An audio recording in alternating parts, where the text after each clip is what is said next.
Tem uma pergunta que não quer calar. Por que uma geração que cresceu ouvindo que era especial também parece ser a que mais relata ansiedade e depressão? Hoje, a gente vai fundo no livro Geração Eu, da doutora Diane Twenge, que usa, olha só, décadas de dados para tentar desvendar a cabeça dos jovens de hoje e a cultura que nos formou. E esse rótulo aqui, a geração eu, ele foi bem direto ao ponto, né? Capturou a atenção de todo mundo e já deu o tom da conversa. Ele resume a tese central da pesquisa. A gente está falando de uma geração criada com a ideia de que o indivíduo vem sempre em primeiro lugar. E é aqui que a gente chega no grande paradoxo. Por um lado, os jovens de hoje dizem ter uma autoestima maior, mas ao mesmo tempo os índices de depressão e ansiedade são muito, mas muito mais altos do que os das gerações anteriores na mesma idade. Ué, como assim? Como é que essas duas coisas podem ser verdade ao mesmo tempo? Para a gente entender essa mudança toda, nosso roteiro vai ser o seguinte. Primeiro, vamos olhar para esse paradoxo do eu. Depois, para os dados que sustentam tudo isso. Aí vamos ver como as regras sociais meio que sumiram, como o indivíduo subiu no pódio e, no final, o que acontece na grande colisão com a realidade. Ok, antes de mais nada, vamos tirar um elefante da sala.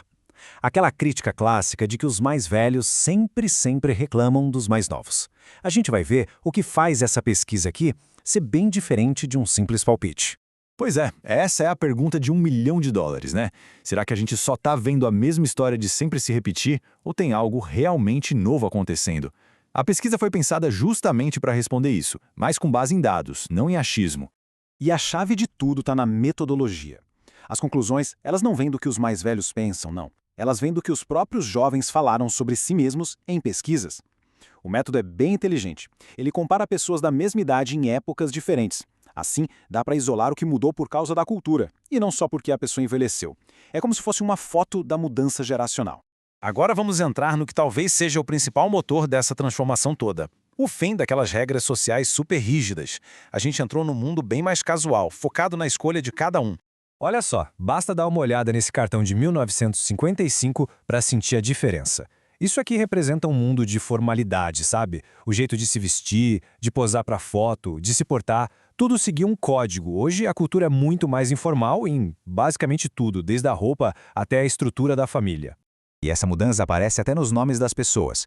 Pensa só, nos anos 1950, um menino tinha 3 vezes mais chance de receber um dos 10 nomes mais populares do que um menino nascido nos anos 2010. Isso mostra uma troca bem clara. O desejo de se encaixar deu lugar à necessidade de se destacar. Essa transformação fica ainda mais nítida quando a gente olha para as regras sobre casamento e família. Aquilo que antes era uma expectativa social quase que obrigatória, tipo casar antes dos 25, hoje é visto como uma escolha totalmente pessoal. A norma foi trocada pela autonomia de cada um. E com o fim dessas regras todas, vem uma consequência bem direta. Uma cultura que não para de repetir a ideia de colocar o eu em primeiro lugar. Sabe aquele lema, apenas seja você mesmo? É isso. Essa frase do cineasta Kevin Smith, ela captura perfeitamente o espírito da coisa. É sobre estar livre das amarras sociais. É a filosofia do seja você mesmo que define a geração eu.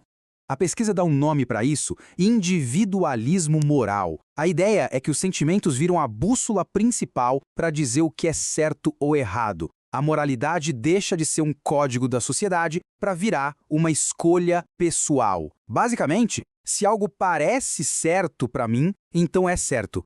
E uma das consequências desse foco no indivíduo foi uma queda, sim, brutal na confiança social. Pensa comigo, se cada um vive por suas próprias regras, como é que se confia nos outros? Os números são chocantes. Em 76, quase metade dos estudantes achava que a maioria das pessoas era confiável. Em 2012, esse número despencou para só 16%. Esse distanciamento das instituições coletivas também aparece na religião. Em 40 anos, a porcentagem de jovens sem nenhuma filiação religiosa simplesmente triplicou. Isso reforça ainda mais essa tendência de se afastar de regras e dogmas que são compartilhados por um grupo.